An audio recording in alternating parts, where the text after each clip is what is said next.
Assalamualaikum warahmatullahi wabarakatuh. Kita sebagai manusia hendaklah menyadari sesadar-sadarnya, sehebat apapun kita tidak bisa lepas daripada pertolongannya Allah subhanahu wa ta'ala. Seseorang yang telah punya ilmu, bahkan memiliki pengalaman, tidak akan bisa memastikan dengan ilmu dan pengalamannya semua terwujud menjadi kenyataan. Pedagang dengan keilmuan bahkan dengan pengalamannya tidak akan bisa memastikan kalau dia dengan caranya dan ilmunya berdagang bahwa dia akan pasti sukses dan berhasil. Begitu juga dokter dan yang lain-lainnya. Kadang-kadang kita manusia lupa dan tidak sadar karena merasa punya ilmu dan pengalaman, bahkan seperti memastikan kalau saya berdagang seperti ini sesuai ilmu dan pengalaman saya pasti sukses dan berhasil.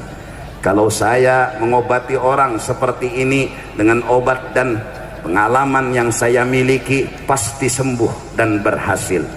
Mereka lupa, mereka tidak sadar kalau Allah bilang tidak, apa mau dikata.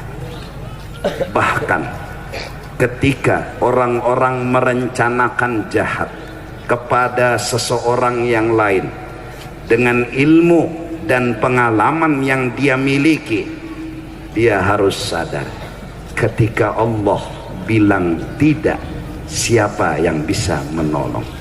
Sayyidina wa habibina Muhammad sallallahu alaihi wa alihi wasallam, ketika beliau hijrah, mereka orang kafir dengan keilmuan, keahlian dan pengalaman mereka memang terbukti mereka telah menemukan jejak akhir kakinya Rasulullah sallallahu alaihi wasallam.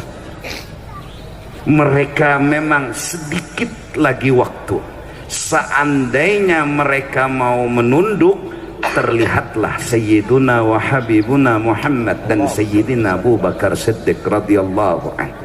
Benar, mereka punya keahlian, mereka punya orang yang mengetahui bekas jejak kaki orang yang melangkah. Mereka tahu arah kemana Rasulullah bersembunyi, diakui.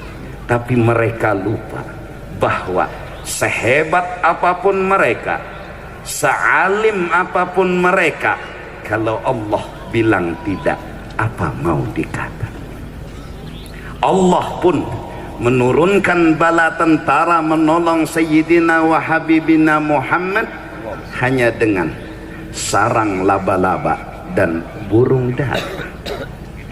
Ini yang harus kita sadari semua. Hai para pedagang, jangan pernah berkata pasti. Walaupun kalian mungkin seorang yang telah punya ilmu, keahlian dan pengalaman. Maaf, sedikit-sedikit ulun bahasa Banjar lah. Jadi kalau mungkin ada habaib yang kurang mengerti, ulun minta ampun, minta ridho. Ya Habib, bebinian nang bungas-bungas yang kadang-kadang bukan hanya laki-laki nang tecengang kucing aja singgah,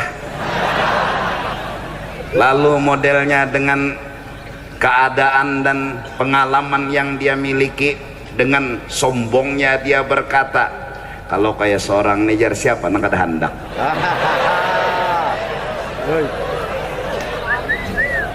Apakah itu semua kepastian? Apakah itu bisa memastikan?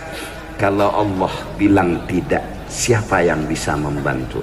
La mani'a lima a'taita wa la mu'tiya lima mana'ta. Maka malam hari ini kita berkumpul di sini agar kita sadar ada Allah, agar kita merasa bahwa kita nggak bisa lepas daripada pertolongannya Allah. Hanya kita angkat tangan, agar kita hidup tidak berputus asa. Mungkin yang datang malam ini ada masalah keluarga yang belum terselesaikan, ada masalah anak yang kadang-kadang semakin ditegur semakin nakal, disuruh besetop meminum obat-obat terlarang malah menjadi pengedar, disuruh ampih melacur malah jadi germo. Artinya bertambah nakal, bertambah jahat. Cukup dengan mengangkat tangan, artinya kita punya harapan. Kita tidak boleh putus asa. Walaupun logika menjawab tidak mungkin, tapi Allah punya segala-galanya. Angkat tangan di tengah malam atau di siang hari. Saat kita mengangkat tangan, hilanglah keputusasaan. Bicara dan ngomong sama Allah. Ya Allah, ya Allah, ya Allah. Apa yang ingin dikatakan, apa yang ingin dipinta, bilang sama Allah.